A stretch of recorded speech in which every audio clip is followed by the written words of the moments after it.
আলাইকুম সবাইকে। আমি রিভিনা ফ্রম রিভিনা সাশি লাইফ। আশা করি সবাই ভালো আছেন আল্লাহর রহমতে। ঈদের পরপরই আমরা চলে যাই টিউলিপ ফেস্টিভ্যালে। আমাদের যাওয়ার কথা ছিল নিউ জার্সি টিউলিপ ফেস্টিভ্যালে, বাট দেখা গিয়েছে ওখানে যেতে হলে আগে থেকে রিজার্ভেশন নিয়ে যেতে হবে। সো আগে থেকে ওরকম প্ল্যান করা ছিল না যে টিউলিপ ফেস্টিভ্যালে ঈদের পরপরই যাব। তারপর দেখলাম ওয়াটার ড্রিঙ্কারও টিউলিপ ফেস্টিভ্যাল চলতেছিল, আর ওদের কোনো রিজার্ভেশন নিতে হবে না, ওখানে গিয়ে আপনি ওদের টিকিট পারচেস করতে পারবেন। সো আমি ওখানেই চলে যাই।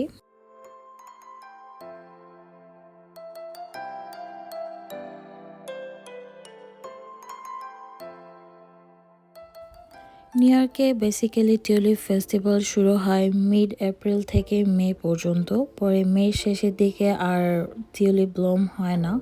তারপর আবার জুন জুলাইতে সানফ্লাওয়ার ফেস্টিভ্যাল শুরু হয়ে যায়। সো আমরা অলমোস্ট পৌঁছে গিয়েছি, বাসা থেকে প্রায় 1 ঘন্টা ড্রাইভ ছিল।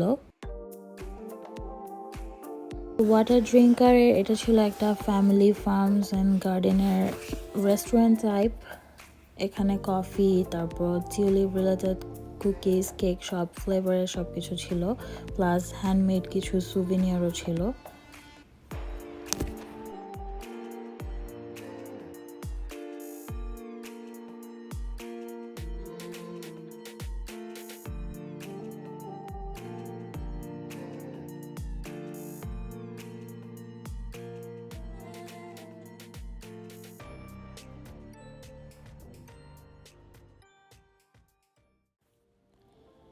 তারপর বেশ কিছু ফ্লেভার ক্যান্ডেলও ছিল। আমার ক্যান্ডেলের কালেকশন অনেক ভালো লাগে, বাট আমি এখান থেকে নিই নাই, কারণ স্মেলগুলো আমার কাছে খুব কমন লেগেছে আর আমার কাছেও ছিল। সবচেয়ে বেশি যেটা কিউট লেগেছিল সেটা ছিল এটা, গ্লাস বটলের মধ্যে অ্যাক্রাইলিক কালার করে ভিতরে ফেরি লাইট দেওয়া। এটা থেকে আমার মাথায় একটা ডিআইওয়াই চলে এসেছে। আমার বাসায় কিছু গ্লাস বটল আছে, সেটাতে আমি এটা ট্রাই করতে পারি। তারপর এগুলো ছিল বড় গ্লাস বটলগুলো, সেম অ্যাক্রাইলিক কালার করা, আর বিভিন্ন কিছু কোয়াটস লেখা ছিল। তারপর এগুলো ছিল ওদের ফার্ম থেকে র হানি।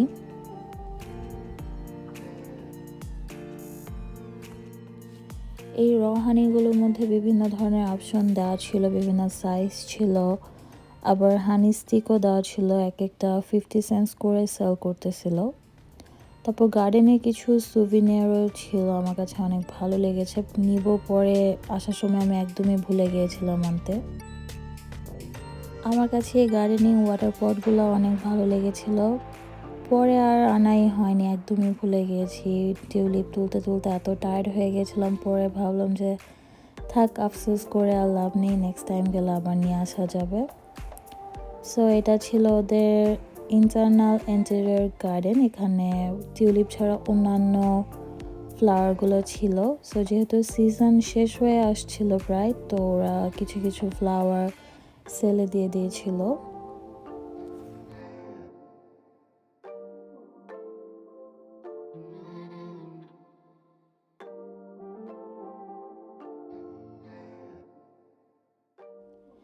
এটা ছিল টিউলিপের এন্ট্রান্স, যেখানে আপনার লাইন ধরে বেসিক্যালি ঢুকতে হবে টিকেটের জন্য। টিকিট নেওয়ার পর ওরা আপনাকে একটা রিচ ব্যান্ড দিয়ে দিতে হবে, এটা মাস্ট হাতে পরা থাকতে হবে। টিউলিপ তোলার জন্য ওদের দুটো অপশন ছিল, একটা ছিল ফ্রি বাকেট, যেটা এই ব্ল্যাকগুলো, আর একটা ছিল হ্যাঙ্গিং বাস্কেট, সেটা বাহির থেকে কিনে নিয়ে আসতে হবে।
টিউলিপ তোলাটা কিন্তু একদমই ইজি না, কারণ আমরা যেদিন গিয়েছিলাম তার আগের দিন রাতে অনেক বেশি হেভি রেন হওয়াতে ইজিলি টিউলিপ প্লাক করা গিয়েছিল।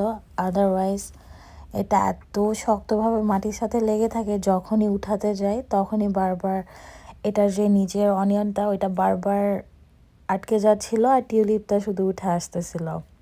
আমার এত খারাপ লাগতেছিল কজ আমি প্রপারলি লাইক অ্যারাউন্ড 40 কি 45টা টিউলিপ উঠাইছি, বাকি 20% আমি যখন উঠাইতে গেছি ওটা একদম নিচ থেকে উঠে আসেনি।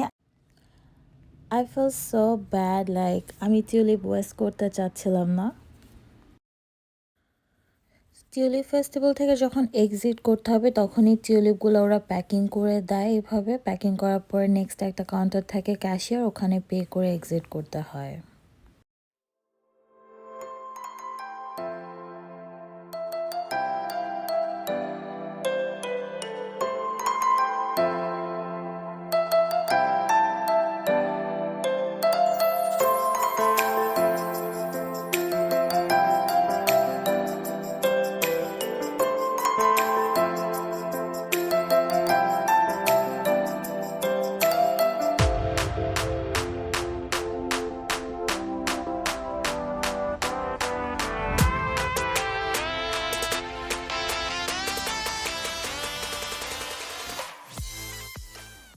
আবার একটি নতুন ব্লগে দেখা হবে।